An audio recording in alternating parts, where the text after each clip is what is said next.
Hannah, through the supplements that we use to support people with their nutrition. That's how we got to know each other. And she said to me, you know what, Jeff, I'm going to do a talk about how to get people aligned to the idea of achieving their best performance, getting the human performance optimised. And I said, that sounds really interesting. I'm also trying to convince her, as a therapist, that we can broaden the scope of what she can do to help people. So I'm very excited to spend some time with her and show her what we can do using some of the, you could say, more esoteric or metaphysical aspects of how we can optimise the human condition. So I'm a practicing osteopath. I've been in practice for 35 years, and I practice what I call integrated osteopathic medicine, because we've got several different aspects that I think need to integrate really well to get the best performance. And when it comes to getting the best out of your body, but then repairing when you've asked the body to do more than it would usually do, that's the magic. It's like, how can we facilitate the flow process in the body? Because the human organism is all about flow. And if we can get that working and we can remove obstacles to cure, because if you've got a condition, who's got a blockage or a pain or something just will not get better, or a niggle that just irritates them, or who's got stuff going on that just, where the body cannot fix itself? Yeah, my hip is quite sore at the moment. Your hip is sore. Yeah. Okay. Is it always sore? Or would you say it's a recent? Yeah, quite recent. Quite recent. Okay. So I say anything in there that's more than 3 months, the body should be able to fix itself. So if you cut yourself and you have a wound, the first thing that happens is it bleeds, and then a scab forms, and then eventually the scab drops off, and when you look back later there's very little to see, because the tendency to be well is ever present, so we're always looking to fix ourselves. Tissue injury, whatever it is. So if the flow of the human organism is working correctly, we should get healing. And if we don't get healing, it's because there's an obstacle to cure. So my job as an osteopath is to remove obstacles to cure. And we look in several different ways. So, how many of you know what an osteopath is? Ish. Yeah. I know my mum used to get beaten up by her osteopath. Yeah, well there you go. That's the physical rack'em crack'em kind of osteopath that, you know, you have to be a bit careful, frankly. And then, you know, most of us might have had physiotherapy treatment or chiropractic or something of that nature. That's typically very much targeted towards the physical aspect of things. But osteopathic medicine was founded by a medical doctor in America in the late 1880s. He was called Dr. Andrew Taylor Still. And he lost his children to meningitis. All 3 of his kids died. And he questioned his medicine because he had no means of saving his kids. So he went right back to the anatomy and the physiology, and he started to ask the question, does the framework of the body contribute to disease processes in the body? So he was looking at how could he work by physically correcting the body to improve the healing processes, and that was really the birth of osteopathic medicine. So his famous phrase was, a free flow of blood is death to germs. Now the fluid body is absolutely vital in healing, so whether it's blood flow or lymph, we need flow in the body to make sure that we don't get sick. A free flow of healthy blood is death to germs. He's had a very spiritual kind of flowery language, but that was him. So we have the biomechanical aspect, where we have the anatomy, you know, which encompasses the bones, joints, muscles, the fascia and the skin. Who knows what fascia is? It's really important for you guys. Do you want to know what fascia is? No. This is an introductory. I'm going to come back again in the future, and I think we can take a deep dive into some of these ideas, but I'm just going to give you the headlines tonight, okay? Who's taken a chicken breast and peeled the skin off the chicken breast? And the flesh underneath, isn't it? What's in between? A little bit of cling film. Yeah. That's fascia. You get it on an egg as well. You get between the shell It's a and connective tissue. So that's... Yeah, that's fascia. And that's linked directly into the nervous system. Really interesting. It's lots of neurons in there, right? So when we get injuries, we get the memory of the injury going into the fascia. So sometimes you won't recover from the injury because there's a memory of the trauma. You might have a hip problem because you fell off your bike. Your 14 now. 14? Yeah. Right. Let's say you fell off your bike when you were 7 and you landed on your left hip and the shock went through the hip. The cell memory of that accident you had when you were 7 could show up when you're 14 because there's a cyclical memory that works, and the fascia could have held the injury, and then you'd have your hip problem at 14 and you'd have forgotten that you fell off your bike. It's really interesting. Anyway, I've got to get really not carried away tonight. So then the physiological aspect is, obviously we've got blood flow, we've got lymph, we've got the hormones through the endocrine system, and we've got the nervous system, which is instructing everything how to work on the, you could say, the regular level. When you decide to move your finger, it's a conscious decision to move the finger. The nerves are controlling that movement. But then there's the autonomic nervous system, which is happening automatically. Heart rate, breathing, all of that stuff. That's the autonomics. Now, beyond the biomechanical aspect, which is where most osteopaths, physios, chiropractors, and most practitioners are thinking very much physically, we've then got the idea of the biorhythms in the body. So when you go to an osteopath that practices craniosacral osteopathy, they're looking to enhance the rhythmic nature of the body. Now, a lot of these movements are driven by the breath. So when you go to yoga, they get you to breathe properly, and they get the diaphragm working correctly, and that drives movements into the system, which are very, very essential. And they link very much with what we were just talking about, the myofascial memory, old injuries that get stuck and locked into the system. Who wakes up in the morning with a stiff back, where they have to kind of, they get to the shower and they've had a shower and then things have loosened off, but they're waking up stiff first thing in the morning? No one. Okay, cool. No, I do. You do. You show up this. Who gets on an aeroplane and will be 6 hours in the plane and just feels like I can't sit in this chair any longer because it's... Now when we're still, we're moving, or we should be. So if you're sat still or lying in bed, there's movement through the diaphragm and there's movement through the body, and it's that movement that unlocks us and repairs us and heals us. We'll go into a little bit more of that in a minute, but it's the biorhythms of the body that are as essential as muscles being loose and joints being flexible, because it's that, we call it the physician within. When you go to bed at night, you're repairing, and it's that inner movement that's driving that repair. And then we have to think about the bioenergetic aspects, which very few people really know about, and that's the more subtle anatomy. The bioenergetic is the energy field or the force field or the biofield around the body. The heart produces its own electrical field. The brain produces an electrical field. The cells of the body are all electrically charged, and we have an energy field that is measurable. We can measure the meridians, we can measure the human energy field with scans and EEG and ECG and all of that stuff. So there's a bioenergetic flow through the body, which is as important when we're looking to repair and heal ourselves. So if you're asking a lot of yourself, running, if you're athletic, nutrition's really important. We've spoken about that. We've spoken about your training schedule. I mean, I've learned things tonight which I found really, really interesting. But if you don't have this stuff in place, or if you don't know where you can go to get this optimized, then you could have blocks in the way of your healing, which will compromise your performance. So if we look at the anatomy of the body, I mean, this is just a small example, just looking at the back, the spine. You can see the multiple layers of muscles. All of these muscles have to be in balance. You can see, right from my little pointer, right from the base here over the sacrum, these muscles are running all the way up into the mid-thorax. So you can have a problem in the mid-thorax, just here, creating a back problem, which would cause torque in the pelvis.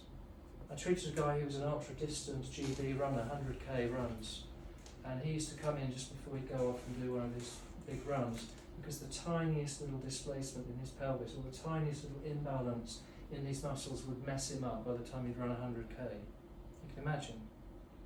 If he's not absolutely perfect, by the time you get to the end point, the tiniest little problem, and it would be a big deal. So the pelvis really needs to be level. We've got these bony landmarks in the pelvis which we can check. We want the sacrum nicely mobile. All of these very tough ligaments are holding all of that together, and the muscles over the top. But when you're running, it's really important that leg length is checked, the pelvis is level, because if you're running distance, these imbalances are going to create major problems, potentially, and it will ripple all the way up. Most osteopaths, when they get started, you know, the typical sort of story around osteopathic medicine is, oh, if got a back problem, I'll go and see the osteopath. But it's way more than that, because we can treat any joint, any structure in the body. But just to say, if the pelvis is blocked and there's no movement and rhythm through the base of the spine, then we're going to start to get pathology showing up, which in the case of the lower back would be a disc bulge, and that can press on the nerves and give sciatic pain. But when the point here is that if there's any blockage or dysfunction or asymmetry, it can then create trouble that can ultimately it can end up needing surgery if it's bad enough. So prevention's absolutely key. You need to be able to get assessed properly. What people don't realise also is that the anatomical and physiological relationship to the spine, and this is really fundamental to osteopathic and certainly chiropractic medicine as well, less so with physios, but if you've got the spine working correctly and all of the nerves that exit the spine go to the internal organs, so you can see the relationships here between the spinal segments and the internal organs, you could have you could have a very bad sort of stomach ulcer because you had a whiplash when you were in your early 20s. The car may have hit you from behind, you get that whiplash, you've got a blocked area between the shoulder blades, the signalling from the mid-thorax is off, and the splagnic plexus and the plexus of nerves that goes through to the stomach, which sends signals to the stomach tissues, would be disrupted. That can cause a stomach ulcer. So the omeprazole they will give you might help the condition, but it doesn't get into the cause. Do you appreciate that? So we've got to understand the connection between the organs of the body and the structure. No one would think to go to the osteopath if you had a stomach ulcer, but they would press on that bone there and you'd be in agony, and the signalling from the nerve to the organ would be interrupted. How can the organ be healthy if the instructions to the organ are disturbed? Okay? An obstacle to cure. It's interesting, isn't it? Have you heard this stuff before? No. Okay. I wish I could, go more into detail. But Chandra, you're a pharmacist. You know this stuff, right? I do. A little bit, yeah. Here's another graphic. I mean, you can go and do your own research on this. But this is essentially where it's so important that you've got somebody looking after you from time to time who can assess you correctly and make sure that everything's working. So it's an important piece. Now, we talked about the biorhythms and the importance of the diaphragm. It's a dome-shaped muscle, so here it is in the it's attaching to typically the lower ribs and the spine at this level, and we're breathing in and out constantly. Inhalation, which is the incoming of spirit, inspiration, and then expiration, the outgoing of spirit. So the kind of the idea that we've got this rhythm constantly working, the still point between the two. And if this muscle is working correctly, it's driving movement right down into the spine and right up into the cranium. And you can see the diaphragm allows for the passage. This is the gullet, the esophagus going to the stomach. And then we've got vena cava and the aorta. These are the main blood vessels. So if you've got spasm in the diaphragm, you can't get blood to the legs. So if you're struggling to get blood flow into the legs, or recovery, or when you get those burning legs, you need to check your diaphragm. You need to make sure your diaphragm's okay. And blood flow back, varicose veins. If you've got trouble with the blood flow returning from the lower body through the diaphragm back to the heart, you need to check you haven't got a tight diaphragm. Any acid reflux, indigestion, problems with hiatus hernia, it's because this sling of muscle here around the esophagus, very, very common cause of digestive problems. So the diaphragm will receive shock sometimes. Who's been winded badly in their life? Sometimes you never recover from that winding, and it's like, and you think, I'll never breathe again, and then you do, and you thank God you're alive, and then you don't realise that the diaphragm didn't really let go of that tension, so it held the trauma.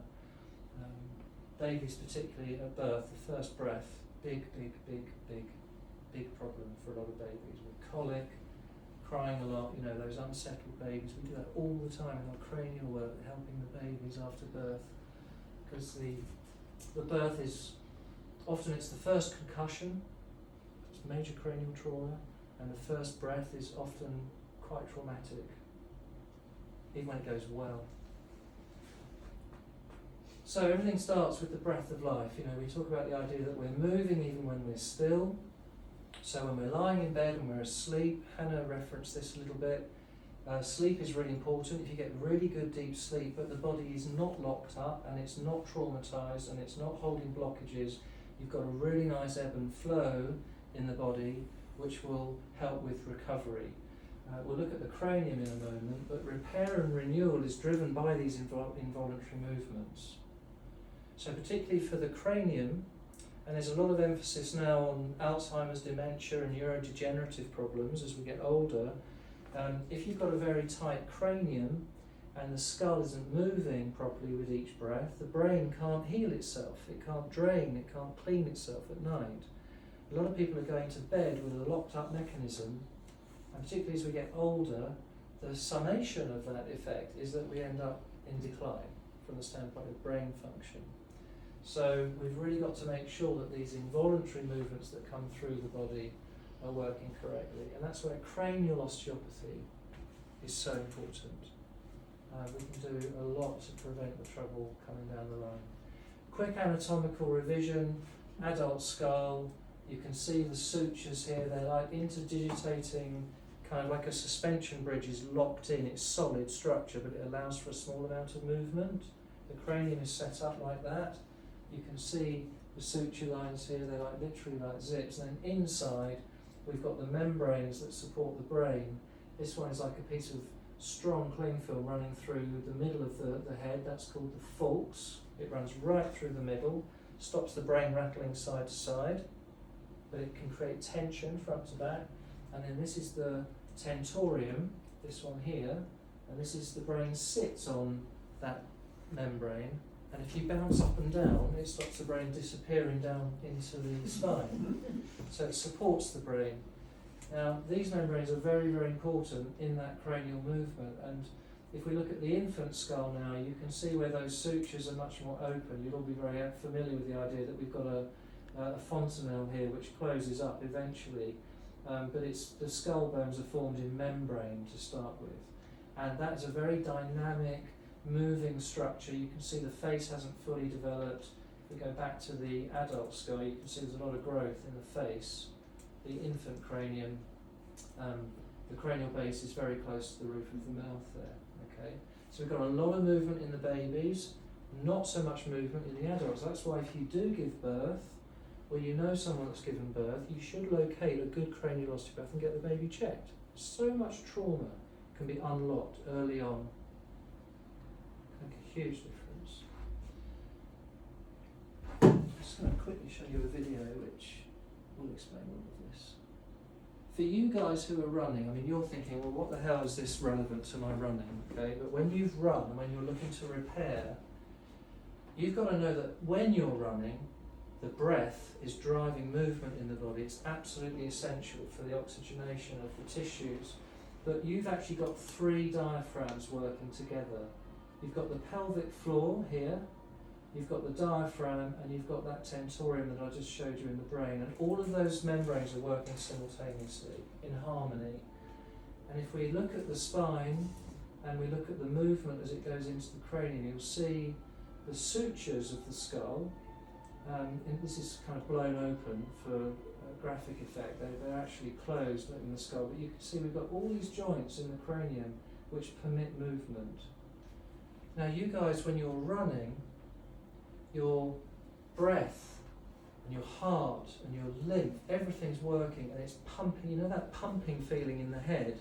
You're driving movement into the cranium. So you're promoting the cranial rhythm when you go and do that exercise, which is why cardiovascular exercise is so good for you. But we've got this very important connection between the occiput at the back of the skull and the tailbone. So when you're running and you've got micro trauma through the hips and into the pelvis, if that can't unlock afterwards, it can lead to trouble where you get arthritic issues and so forth from wear and tear. So we really need to make sure that the mechanism is mobile. These are the cranial membranes are up here, the sacral connection point is at the base, and these are the meninges that run all the way down the spine. When you get meningitis, it gets inflamed, what happens? You get this, because you get this connection between the back of the head and the tailbone. And it's that movement in the pelvis that is constantly working with each breath. That's what unlocks you and helps the structure to release when you've had a hard run and you're stiff. So it's really, really important. I'll just show you the cranial movement. Every breath, you take a breath in, you take a breath out, and there are these movements through the cranium. So if you don't know that this craniosacral rhythm is so essential, and if we're chronically stressed, or if we've had trauma where the shock has gone and it's locked it up, you're going to get tension in the back of the neck, you're going to get stiffness in the pelvis and in the hips. And if you don't go and get that unlocked by someone who knows what to do, you can be missing a trick, because the biorhythms are just as important as what's going on mechanically. Okay? So the cranium is constantly moving with each breath. The brain is constantly moving with that movement, and this is what keeps the brain healthy. I want you to imagine holding a balloon. Okay? So if you've got your hands on a party balloon, and I squeeze the bottom of the balloon, what are you going to feel? You're going to feel it expanding and then relaxing again, aren't you? And that's what's going on here. It's the same thing. It's a mechanical process that's at work. I show this because we do a lot of cranial work with babies, and the midwives don't get it. They don't really understand how it all works. But this is the sphenoid, which is the bone in the heart of the cranium, linked into the cranial base. We've got the pituitary gland, which is the master hormone. Who knows what the pituitary gland is? Yeah. So it governs all of the hormones. It's like the conductor of the orchestra, and it sits in what's called the sella turcica. So there's a little hollow where the pituitary gland sits, and if we don't have adequate movement through the cranial base, the pituitary gland becomes static, and then you get your hormone dysregulation. So in the babies, when we loosen the cranium, we relax them, the hormones of stress are released. In an adult where you've got hormonal issues, if you don't have the cranial base moving, it's going to be a real challenge to get them right. This is the hard palate. This is the voma as it goes up into, and when we give dummies to babies, you can see that, or thumb sucking, or finger sucking, it's actually driving movement into the hard palate, which literally unlocks the cranium. That's why dummies are a good idea in the early months. They shouldn't be throw them away after a year. But the parents can give a finger to the baby to suck on. The mum doesn't want to become the dummy by feeding too much. So that movement is really, really essential. How are we doing? Are you guys still with me? It's kind of interesting to review some of it, isn't it?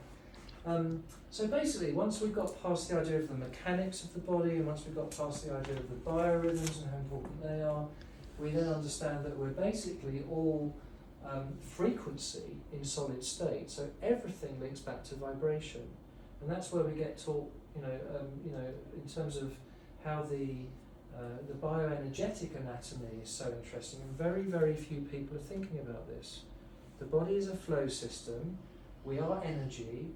What we put into the body with our fuel, if you like, with the nutrition, if it's good, solid, whole food, we're going to feed the frequencies into the body that we're looking for. If you drink chemical drinks like Coca-Cola instead of water, or you eat chemical food, processed food instead of real whole foods, you're going to mess up the frequencies because they're not compatible with human life, ultimately. So we have the idea of the physical body, which is divinely proportioned. You all know about the man in the circle and the square, and Leonardo da Vinci's idea of divine proportion, because that's at work. And we've got the main energy centres, which link to the nerve gland centres of the body. So, and then we have the energy field, which has multiple layers, and that is measurable. So this is something that we can work with, and particularly pertinent is measuring the meridians. So when you go to an acupuncture, who's had acupuncture? Yes? Anyone else? No? We've got kind of lines in the body where if there's a lack of flow it can cause problems, health problems, and if you put a needle into an acupuncture point it can release the blockage. We can measure that with machines like this, so we have bioresonance testing devices where we can measure the electrical flow. I did want to show you briefly how that would work if you're interested, but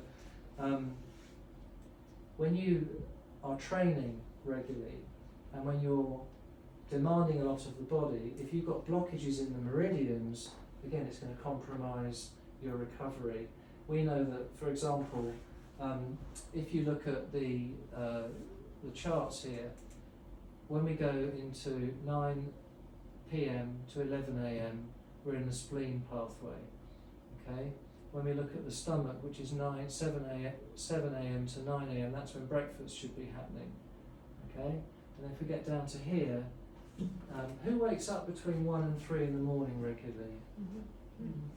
You've got liver problems. Okay. Because that's the liver meridian. Gallbladder problems, 11 p.m. to 1 a.m. Large intestine, who wakes up in the morning, maybe wakes up at 6:30, 7 o'clock, you're running for a really good poo every single day. Who's got that? No? Okay. You should be having a really good poo around about 7. Can we talk poos? Poos should happen, 5 to 7. Who's had kids where they've been lying in the crib next to you and they go 5 o'clock in the morning it starts. Do you remember that? Yeah. If you've had children, the babies are in, they're less than 3-4 months old, and you think, what's wrong with this baby? And it's and then between 5 and 7, and then there's this explosive kind of nappy. All they're doing is getting ready. The large intestine meridian is gearing up. So anyway, this is called the circadian rhythm of the meridian system. It's really worth exploring because it's measurable for us. I mean, we can measure the meridians, and if there's a volunteer in a minute, I'll do it and show you on screen how it works. But we can actually find where the blockages are. And if you know what you're dealing with, and if you've got a liver issue because you're waking up at 1 to 3 every single morning, because there's an issue there, then you can use foods, and you can use herbs and homeopathics which are supportive for the liver. So again, it removes obstacles to cure, because what does the liver do? Purifies blood. Purifies the blood. Brilliant. Yes. What else does it do? Conjugates the hormones, particularly the thyroid hormone. So people with thyroid problem often have liver issues. What does it do otherwise? It's the most important organ in the body. It produces... It's a major detox one, isn't it? Yeah, major detox, but in detoxing the body it produces bile. Right. Isn't it? That really horrible, have you ever puked up bile? When you've really gone into it. It's like green, tastes horrible. That's bile. That's like washing up liquid, fairy liquid. It emulsifies the fats. So the gallbladder stores the bile, and when you eat fat, like a cheese board, or there's a good fish and chip place, I think I passed over on the way in here. If you have a good fish and chip dinner, you're going to need lots of bile to break down the fats in the fish and chip dinner. Now, if you don't have a really good liver working, you're not going to have the washing up liquid to break down the fats, and you're not going to get the nutrition out of the fats, and you're also going to feel a bit icky, and that's that liverish kind of icky feeling. So if someone says, I don't like cheese boards and fish and chips, I know immediately they've got a gallbladder problem. Good. So anyway, just to sort of encapsulate this a little bit, good health is a real challenge. Hannah hit the nail on the head. We've got some things that we've got to do. I won't go back into it, but you've got to consume more whole foods and eat fewer processed foods. You've got to be hydrated. The exercise you guys have got covered. How far do you run every week? I mean, are you like properly serious? 30 to 40k a week. Wow, that's very good. Penelope, wasn't it? Penny? Yeah. I'm just getting back into it, but Okay. when I was at my peak, I suppose, a couple of years ago, it was about 20 miles, Great. 20 to 25 miles a week. Right, at the moment I'm just recovering from injury, so I'm about 15k a What week. injury? Well, I thought, I don't know.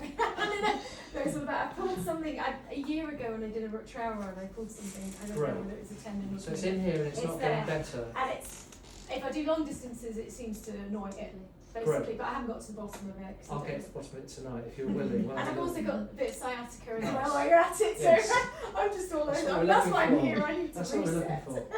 How about you? You running a lot? I mean, I shouldn't, not as much as I should be. okay. It's good though. I mean, when I was 14, I used to have the dogs. We used to go over Ashdown Forest. Used to do 8 miles a night just to run just to give the dogs a run. Kept us really strong and fit. You know, Yeah, good really, for dog really legs. good. You run a lot, don't you? Yeah, I'm doing between 40 and 50 miles a week at the moment because I'm marathon training. Right. Is that going to be the marathon in the spring? Yeah. With London Marathon. Tokyo, I'm doing. Tokyo Marathon. Oh God, that's brilliant. Okay.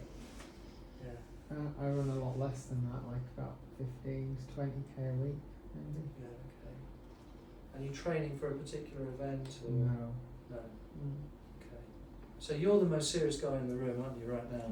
Well, not, I wouldn't say. No, but I mean- I wouldn't say I'm more than No, but serious from than the anybody else. standpoint of that's nice to go to Tokyo and do that. I love that. That's really good. Have you run for many years?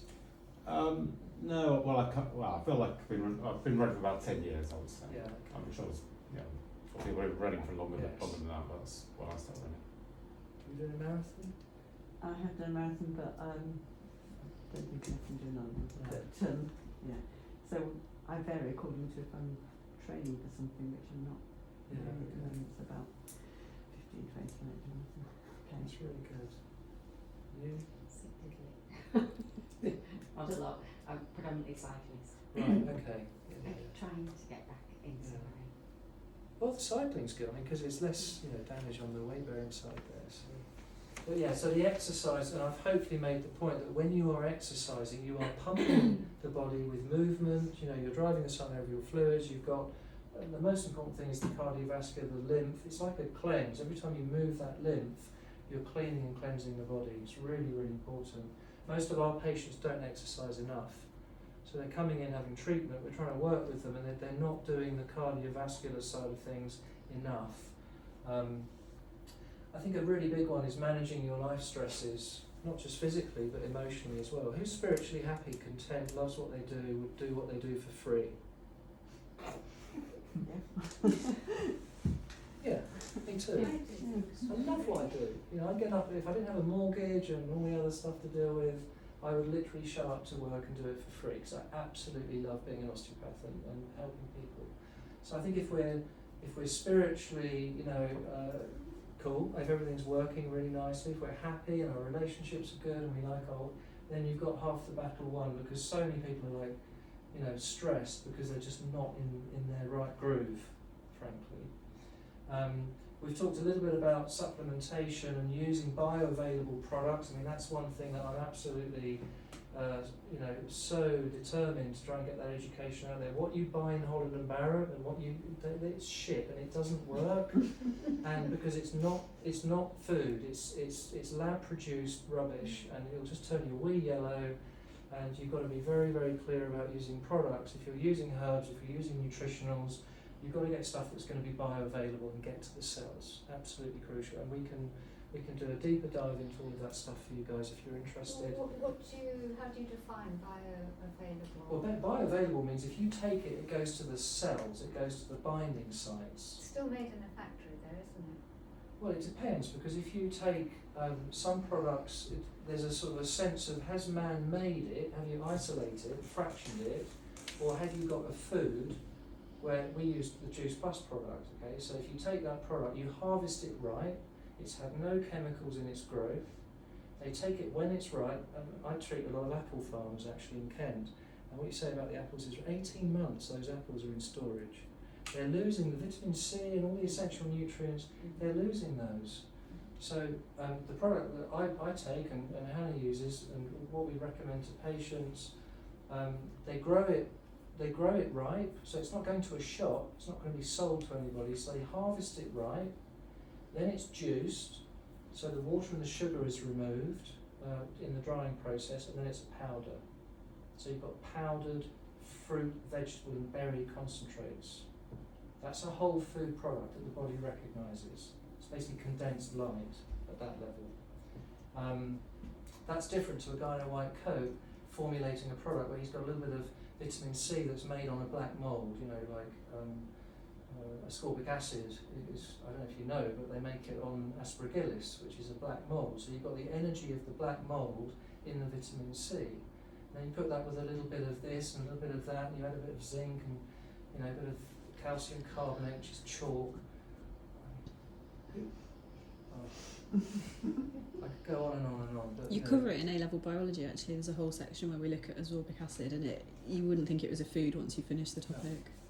I mean, and the thing is, if you take a product where you've got the real food, like the oranges that are in the product are picked ripe, juiced, whole, we don't peel them, they go through the process, all the essential oils and all the bioflavonoids, everything that's in the pith, everything, the pips, they're all there. All the nutrients. So if we discover in the future that the white pith of the orange has this polyphenol in it that we didn't ever know about, but it has this property in the body, we know that if you take a product that is the whole food, then it's always been there. So you're right, and you can't get it from your food. Because if you go and buy a peach in the supermarket and you put it in your fruit bowl, you can play cricket with it when you buy it because it's so hard. It doesn't smell of anything, it hasn't got taste or aroma because it's got no nutrition in it. And you've got to basically watch it for 3 days, and if you catch the 10 minutes when it's ripe, call it ripe, then you can eat it. And if you miss that little 10-minute window, it's turned to mush. Do you know what I mean? And that's not food. Anyway, don't get me started on all that. But it's really important that if you are exercising regularly and you're looking to refuel the body for recovery, which is the important bit, and also to make sure you've got the nutrients for when you are asking the body to perform, that you've got the support that you need from the diet primarily, but the right kind of supplementation on the front end and the back end. That's quite important. So this is where we get into the idea of understanding what to do to stay well, and also investing to a certain extent in prevention of trouble. So that if that means going to a therapist, or if that means investing in the right kind of support, then it's worth it down the line. So we know we're exercising because of the health benefits. I don't need to go back into this. All the research shows that if you're exercising regularly, you're improving your health. The nutrition that Hannah hit the point really well. You know, autoimmune disease, cancer, the deeper stuff, the neurodegenerative problems, plant origin. It's got to be coming from food. So the father of medicine said it. We've got to make sure that we're eating the rainbow, because the colours are frequency. The sun turns the tomato from green to red to lush red, and then it's ready to eat. Plants are actually toxic to a certain extent until they're ripe, because the toxins that are in the plant are there to protect the plant. So you have to wait for the ripeness there to make sure that it's not toxic, because prior to full ripeness it's actually toxic to the body. So that's why it's really important that we eat seasonally as much as possible, we eat ripe, as best as possible, locally produced produce. And you said it, variety is the spice of life. You have an avocado every single day of your life because you can, you're going to end up intolerant to avocado, because the body's going to get the signature of avocado too much, and we shouldn't ever have anything for more than 12 weeks at a time, because the seasons come, don't they, in every 4 seasons in the year. So after 12 weeks the blood renews itself. So if you're constantly putting the same food into the body, because you can hit the button on avocado and it sends the same stuff every single time, you're going to end up with food sensitivity and intolerances. Does that make sense? So we need variety, which is why we need to look at what we're cooking and maybe shop with the variety. And that's why we don't want fussy kids. You go, oh, they like that. Because the thing is, you need to have as much, you're a good eater. Good. My daughter, my 15-year-old is rubbish. Right, so this is what I'm trying to promote in my profession and at a wider level, is to say, look, we've got lots of things to consider. The doctor of the future will give no medicine unless you get hit by a bus. If I get hit by a bus, I do not want arnica, belladonna. I want a proper doctor who's going to stitch me up, put me back together again. That's medicine, battlefield medicine, brilliant, fantastic. But if you go to a doctor these days with a type 2 diabetic, late onset diabetes, they will not know what to do to get, they just won't. They can't really help you at that level. They're not trained in that. So they're going to interest themselves in the care of the human frame and a proper diet and in the cause and prevention of disease. That was Thomas Edison. So we've got these statistics. Have you all noticed that it's getting worse, not better? We're meant to be getting better and we're getting worse. And there are reasons for that, and I think some of it is because the profit that's there in disease is greater than the profit that's there in health, frankly.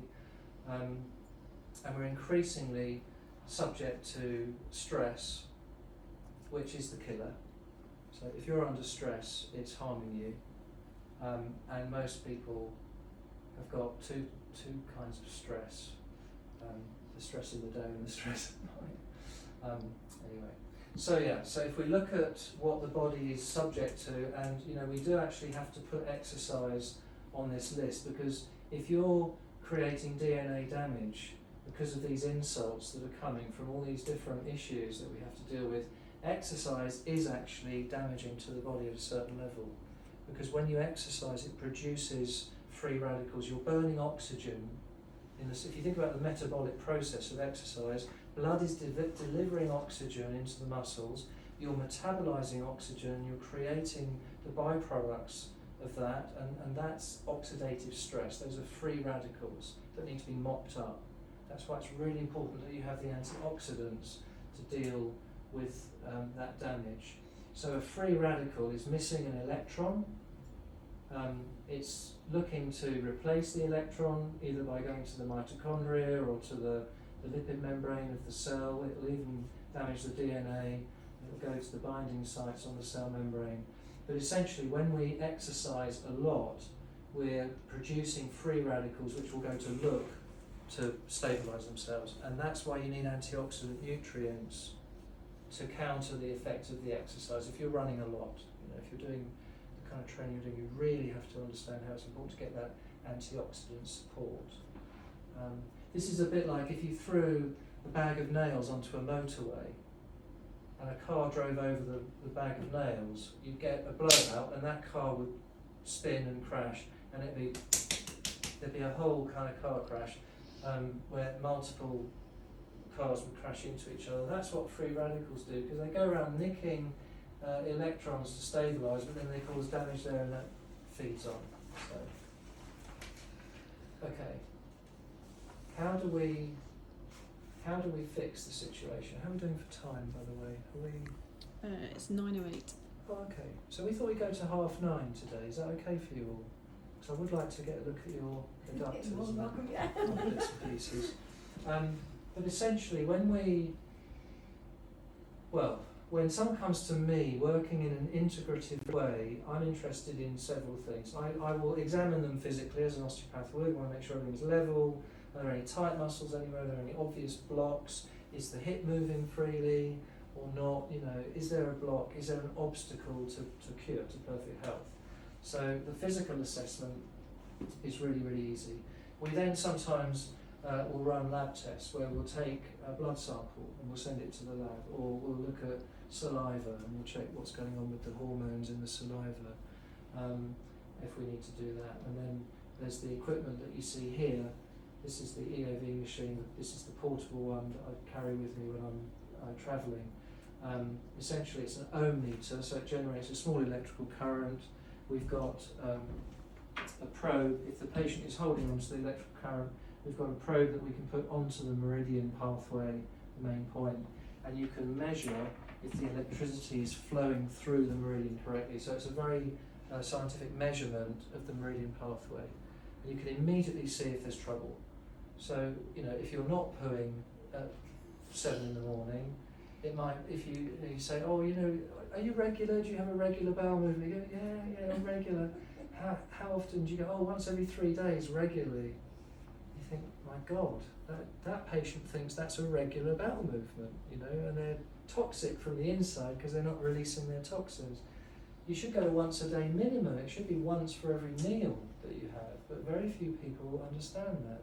So if we could go into the large intestine meridian, we can find a blockage of that meridian and then how to unblock it, then everything starts working again. So it's a really interesting technology. This is just an example of a saliva test. This is an adrenal stress profile. A lot of people who run too much and aren't looking after themselves are adrenally exhausted. The adrenal hormones are produced just above the kidneys, the adrenal glands. We've got cortisol, which is the main adrenal hormone. There's a DHEA as well. And if we take a sample just after waking up, another one in the middle of the day, and then another one towards early evening, and then one late at night, we can then see what's going on. And in this patient, I blocked their name out, but you can see that the first early morning sample was fine, but then it just crashed. There was no cortisol.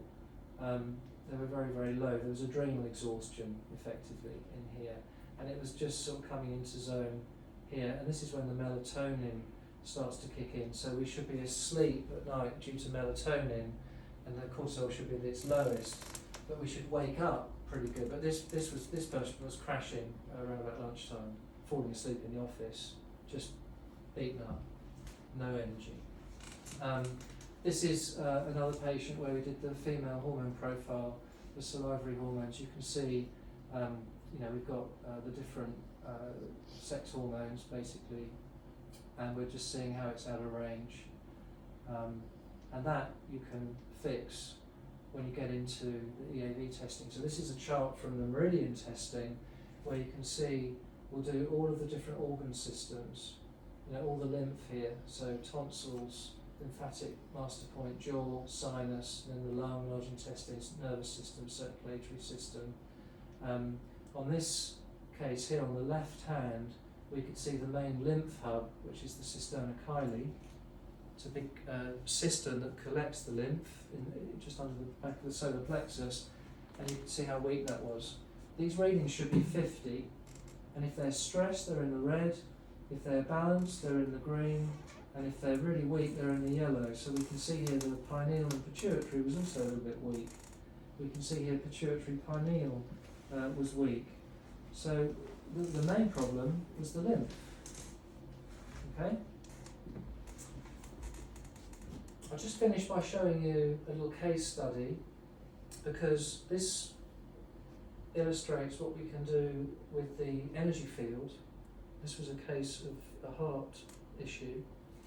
And we used the tuning forks on this little baby.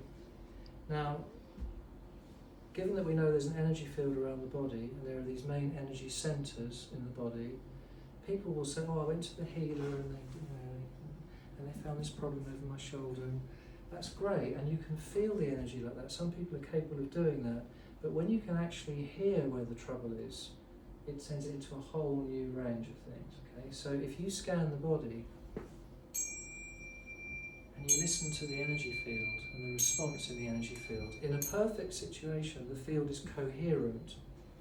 We all know what coherence is in physics, right? It's harmonious. If we have an incoherence in the field, it's normally because there's a problem somewhere in the field, and it can equate to a problem in the body. So you could have a biceps tendonitis, and we would take a reading from that tissue, and if it was a problem, it would go ding, ding, ding, ding, ding, ding, ding. It would be incoherent or dissonant. Okay, so you can scan the body with tuning forks, and you can see whether there's an energetic component to the injury. So we're going to find out in a minute whether there's anything, if you don't mind. No, it's fine. Now, baby Christian, this was the third child of a patient that Julie, the mum, lovely woman. I'd known the family for a few years anyway. She had the baby. This was a while back, but he was born in April 2008, and she brought him in for a postpartum checkup. Now, when they did the echocardiogram, because when they checked him, there was an issue, and they did an echo on day 2, and they diagnosed him with a large atrial septal defect, and the blood was shunting from the left side of the heart to the right side of the heart, which is a tricky situation. Now, they were told that he would need surgery. There was no question about the fact, because the small septal defects, they'll sometimes heal up. But this was so big, they said there's no way it's going to heal up. Now, when I checked him, this is what it looks like. So you've got this sort of breach in the wall between the two atria. These are the upper chambers of the heart, the right atrium and the left atrium. And that the blood's sort of pouring back into the right side of the heart. So this was the letter from the Hammersmith Hospital, where they said, we did the echo on day 2, and he's got a large atrial septal defect. Look, he's kind of perfused and he's all right, but we're going to have to make a correction. That's kind of where they were at with it. Now, when I looked at him, he'd been referred to the neonatal cardiology at Queen Charlotte's. When I looked at him in April 2008, he was 4 weeks old, I found massive dissonance in the heart centre, in the front, just over the heart, and also at rib 3 at the back. And his cranial base, that movement I was showing you earlier, was totally fixed, wasn't moving at all. So he had cranial trauma, and he had an energetic shock through the heart. So when I was testing the heart, and we were listening for the integrity of the field of the heart, it was disturbed, and it was disturbed at the back as well. Now, when we checked to see which tone we needed to fix the heart, so you can scan the tuning forks, and he needed the note F, which is the frequency, incidentally, for the heart. So use the steel tuning fork. I'll get you all to have a listen to this. You can't really hear it until it's close up. But you can use frequency. Oh, yeah. Okay, it's still going, isn't it? So we just charge the tuning fork just to get it vibrating, and then you can hear it. Okay, so you can use this in the energy field over the patient. So you can bring it in where the area is disturbed, and then you can put it directly on the body so you can feel the vibration, and it sends the vibration into the body. So it's effectively it's restoring the integrity of the energy field. I obviously did the cranial work and what we would normally do. So a week later, the paediatrician couldn't hear the heart murmur. 1 week later. Mother was confused but was going to clarify what was going on, and anyway, I did another treatment. I couldn't find any dissonance in the heart centre. The cranium had released, everything was mobile. We did the same cranial release again, and the Royal Brompton looked at him. This was some months later. This is into the next year. And they're going to look to do the surgery, and as they did the checkup, they said, well, we can't find a problem. So when the energy field of the heart was integrated correctly, it allowed the heart to start to work properly again. And because he was, we do our last trimester out of the womb, don't we? So we do 3 trimesters inside of the womb, and then the 4th trimester is out of the womb. So if you catch them early, you can do a lot of good. You get them really early.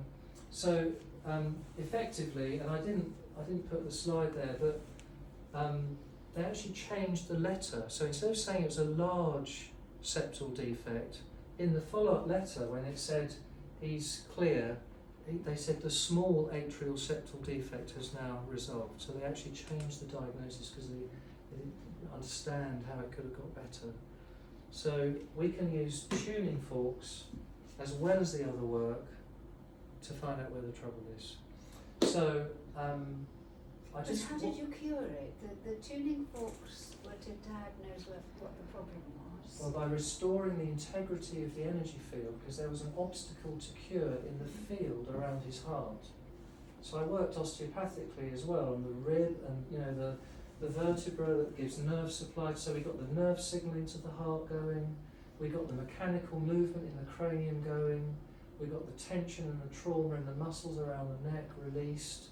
It was doing lots of different things. Was the integrated osteopathic approach. That's what we're sort of trying to share with you today. Okay. And the tuning forks are just a small part of that, but a very essential part of that. Because if I'd done all that regular osteopathic work without the tuning forks, I don't think he would have had that result. Got countless cases. It's very, very exciting because we're looking at an integrated approach through the biomechanical, biorhythmic and bioenergetic disciplines and bringing them together. That's the key thing. So, yeah. And this is just an overview. I mean, I will like to come up again and go into more detail on specific elements of this for those people that are interested. But for you guys tonight, the idea was just to give you a bit of an overview and to help you to understand that, you know, you kind of need to consider these things alongside what you're doing with your training program and everything else. It's all, you know, it's all hand in glove because you ultimately want to live long, healthy lives, don't we? We don't want to be a statistic. So make the right choices, and it can make a big difference. Right. I think if we have another 10 minutes or so, are we okay for that? 10 minutes? Can I borrow you? Would that be alright? Can I get the treatment table? Can we just move the chairs that way a little bit?